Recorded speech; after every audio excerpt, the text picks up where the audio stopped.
আজকের এই ভিডিওতে দেখতে পাবেন কিভাবে হালিমের রেসিপি তৈরি করতে হয়। চলুন দেখে নিই।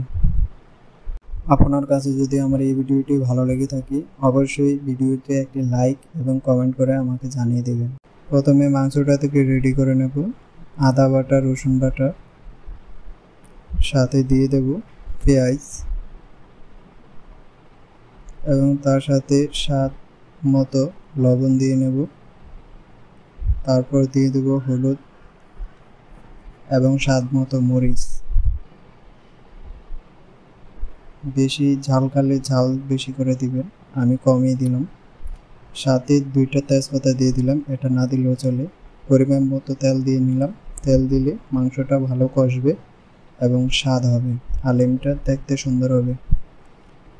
আমি একটি হালিম মিক্স করা প্যাকেট নিয়ে এসেছিলাম, এটার দাম 70 টাকা, বাজারে কিনতে পাবেন। প্রথমে গরম জলের সাথে আমি এই হালিমটাকে মিশিয়ে দিলাম।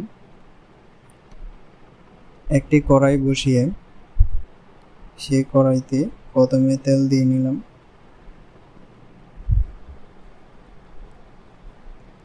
মনে রাখবেন এই সম্পূর্ণ রেসিপিটা করতে আপনার নিবু হাঁটে করতে হয় এবং হালিমের মধ্যে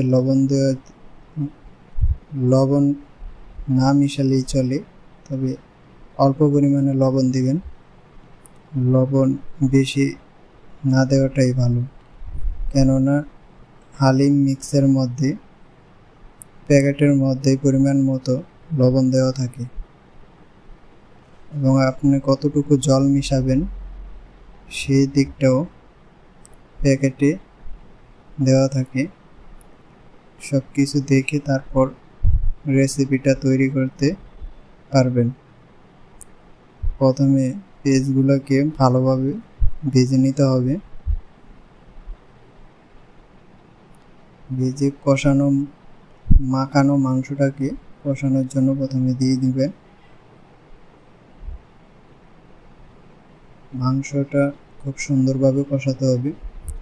আপনার কষানোর মধ্যেই মাংসটা যেন অর্ধেকটা সিদ্ধ হয়ে যায় বা পুরোপুরি সিদ্ধর মতো হতে পারে, সেদিকটা খেয়াল করবেন এবং মাংসটাকে শুকনো ভাব করে ফেলবেন। আলাদা পানি দেওয়ার কোনো প্রয়োজন নেই, যতটুকু মাখানোর মধ্যে থাকে ততটুকুই এনাফ। কিছুটা সময় ঢেকে দেবেন, প্রায় 2 থেকে 3 মিনিট। আমি কিছুটা ঢাকার পর মাংসের মধ্যে যে পানিটা ছিল এটাকে অনেকক্ষণ যাবৎ কষিয়ে নেবেন। আমি সেদিকটা একটু স্কিপ করে দিলাম। কষানোর পর গরম জল দিয়ে অ্যাড করবেন কতটুকু পরিমাণে আপনি হালিমটা তৈরি করতে চান, সেদিকটা বিবেচনা করে পরিমাপ মতো জল দিয়ে নেবেন। মনে রাখবেন গরম জল দিলে অনেকটা ভালো হয়। আমি গরম জল দিয়েছি।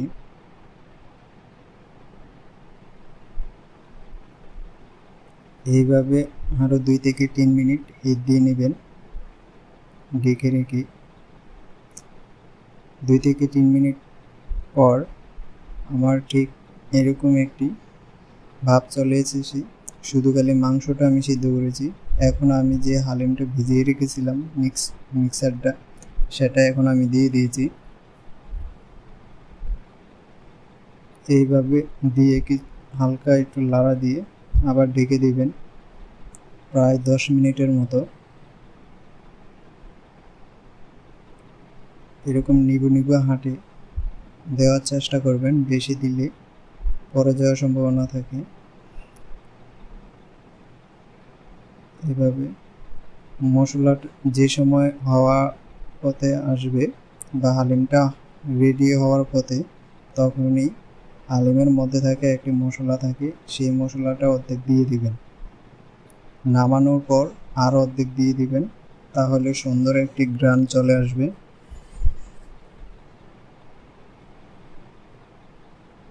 খুব সুন্দর দেখতে আমার হালিমটি রেডি হয়েছে। আমি আরও একটু কষিয়ে নেব, যেন ঘনত্ব একটু বেশি প্রয়োজন। এইভাবে আমি সম্পূর্ণটা রেডি করে ফেলেছি এবং সার্ভ করার জন্য আমি প্রথমে কিছু পেঁয়াজ কুচি দিয়ে দিলাম খুব সুন্দরভাবে। সাথে দিয়ে দিয়েছিলাম 2 টুকরো লেবু। হালিম যদি আপনি লেবু ছাড়া না খান তাইলে ভালো লাগে না। আর এই ভিডিওটি যদি আপনি আমার এই ভিডিওটি যদি প্রথম দেখে থাকেন অবশ্যই একটি সাবস্ক্রাইব করে পাশে বেল আইকনটি বাজিয়ে দিবেন। ধন্যবাদ।